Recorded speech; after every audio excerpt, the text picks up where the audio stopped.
महाराष्ट्र राज्य द्राक्ष बागायतदार संघाच्या वतीनं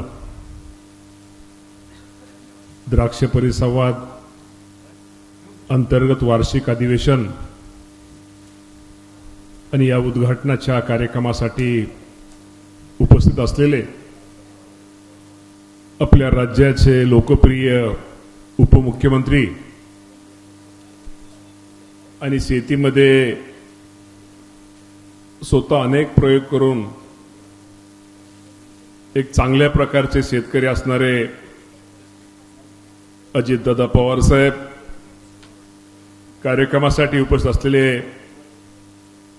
या भागाचे आमदार शंकररावजी मांडेकर साहेब, संजय कुमार सिंग साहेब, Hemant Wasekar ji, doctor Kaushik Banerjee, doctor Carlos, ज्यांनी खूप चांगल्या प्रकारचं मार्गदर्शन केलं आणि अजितदादांकडून केंद्र सरकारकडून आपल्या द्राक्ष बागायतदार संघाला या शेतकऱ्यांना काय अपेक्षित आहे याविषयी सविस्तर असं सांगितलं.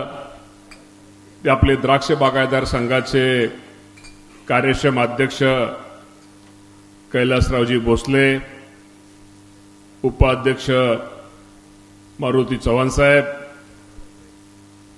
अभिषेकजी कांचन, शिवाजीराव पवार साहेब, सर्वच द्राक्ष बागायतदार संघाचे सगळे आजी माजी पदाधिकारी आणि विशेषतः उपस्थित राज्यातून आलेले सगळे माझे सगळे द्राक्ष बागायतदार, शेतकरी, पत्रकार, मीडियाचे प्रतिनिधी, उपस्थित सर्व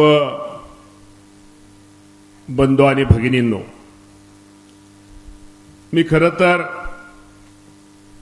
द्राक्ष बागायतदार संघाचे आपले अध्यक्ष कैलासराव भोसले साहेबांनी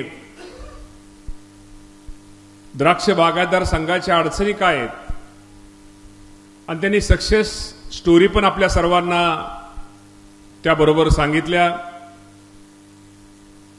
निश्चित प्रकारे शेवटी जो माणूस स्वतः शेतामध्ये राबतो आणि शेतामध्ये राबल्यानंतर शेतकऱ्याला काय अडचणी त्या अडचणी कशा दूर केल्या पाहिजे, त्यासाठी केंद्र सरकार असेल, राज्य सरकार असेल, या सर्वांनी कशी मदत केली पाहिजे याविषयी भोसले साहेबांनी अनेक सूचना केल्या. खरं तर दादांना पुढचा कार्यक्रम आहे. तुमच्या सगळ्यांच्या आशीर्वादामुळे, तुमच्या सगळ्यांच्या सहकार्यामुळे आदरणीय या राज्याचे मुख्यमंत्री असतील, दोन्ही उपमुख्यमंत्री असतील आणि अजितदादा पवार साहेबांनी या विभागाची जबाबदारी माझ्यासारख्या कार्यकर्त्यावरती दिलेली आहे. आणि मी तुम्हाला सांगा हरकत नाही की माझ्या घरात मी जन्माच्या अगोदर मी द्राक्ष बागायतदार असल्यामुळं या द्राक्षाविषयी, या पिकाविषयी माझ्यासारख्या कार्यकर्त्याला प्रेम आहे.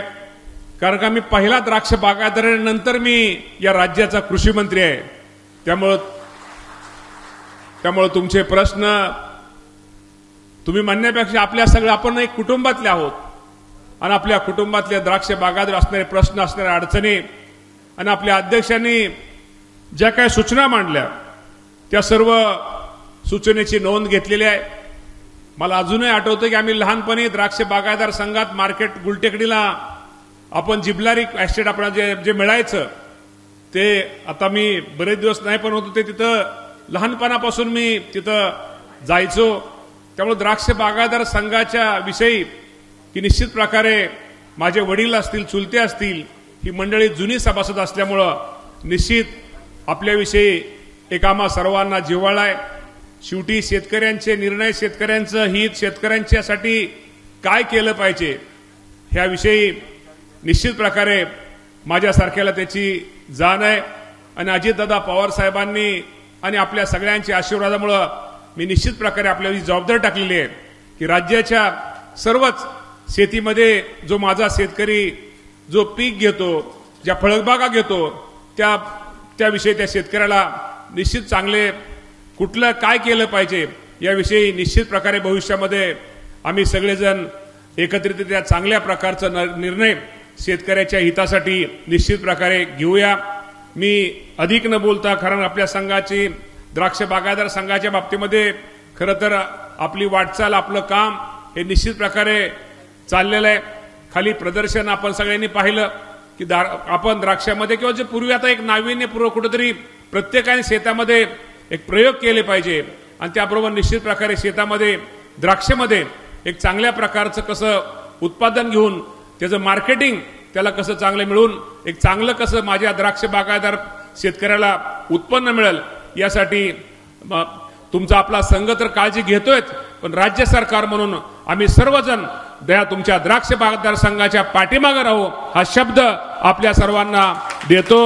आणि अधिक न बोलता पुन्हा एकदा चांगल्या कार्यक्रमाला आपले भोसले साहेब आणि सगळ्या पदाधिकारी आम्हाला बोलल्याबद्दल सगळ्यांचे आभार मानतो आणि थांबतो।